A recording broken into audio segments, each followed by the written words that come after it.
तालिबान पर क्यों भड़के बिलवाल भुट्टो, कहा यह कदम इस्लाम के खिलाफ। नमस्कार दोस्तों, मैं रतन सिंह और आप सभी का ट्रिगर पॉलिटिक्स में स्वागत है। पाकिस्तान में जारी तालिबान क्रूरता पर पाकिस्तान विदेश मंत्री बिलवाल भुट्टो जरदारी ने तालिबान पर निशाना साधा है। बुधवार को संयुक्त राष्ट्र में वुमेन इन इस्लाम पर आयोजित एक कॉन्फ्रेंस को संबोधित करते हुए बिलवाल भुट्टो ने कहा कि चरमपंथियों ने महिलाओं के शिक्षा और काम के अधिकारों पर प्रतिबंध लगाकर इस्लाम धर्म की छवि को खराब किया है। उन्होंने कहा कि इस्लाम महिलाओं को जीवन के सभी क्षेत्रों में कदम से कदम मिलाकर चलने के लिए प्रोत्साहित करता है। पाकिस्तान के विदेश मंत्री बिलवाल भुट्टो ने कहा, पाकिस्तान और अन्य ओआईसी देश महिलाओं और लड़कियों के मानवाधिकारों, विशेष रूप से शिक्षा और काम के अधिकारों पर लगाए गए प्रतिबंधों पर गहरी निराशा व्यक्त करता है। तालिबान का यह कदम इस्लाम के प्रतिबंधों के विपरीत है। उन्होंने कहा, मैं अफगानिस्तान की अंतरिम सरकार से आग्रह करता हूं कि इन प्रतिबंधों को खत्म करें और अफगानिस्तान की महिलाओं को अपने देश के विकास और प्रगति में अपना पूर्ण और अमूल्य योगदान देने दें। पाकिस्तान के अंग्रेजी अखबार डॉन के मुताबिक यूएन के इस सम्मेलन में बिलवाल भुट्टो पाकिस्तान के अलावा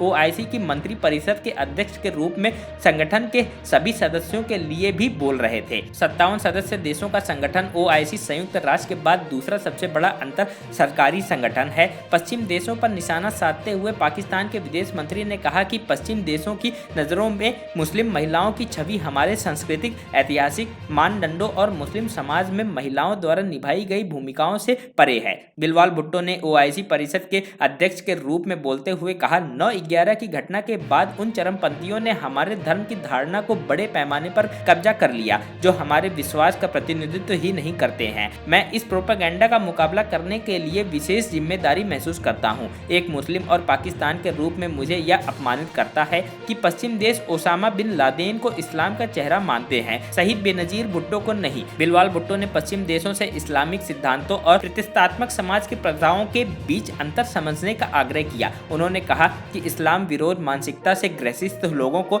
ये फर्क समझ नहीं आएगा, क्योंकि वह भेदभाव में विश्वास करते हैं और भेदभाव अत्याचार का पहला कदम है। इस्लाम में महिला की एक स्वतंत्रता, सामाजिक और कानूनी पहचान है। इस्लाम में महिलाएं राजनीतिक, आर्थिक और सांस्कृतिक अधिकारों की हकदार हैं। अफगानिस्तान की सत्ता में तालिबान की वापसी के बाद से ही महिलाओं की स्थिति दयनीय होती जा रही है। महिलाओं के अधिकारों पर नकेल कसते हुए तालिबान ने घरेलू और बाहरी एनजीओ में काम करने पर प्रतिबंध लगा दिया है। तालिबान ने आरोप लगाया कि काम करने वाली महिलाएं इस्लामिक हेड स्कार्फ को सही तरीके से नहीं पहनती थी। इसके अलावा तालिबान ने सभी निजी और सरकारी विश्वविद्यालयों में महिलाओं के प्रवेश पर रोक लगा दी है। Bureau report, trigger politics.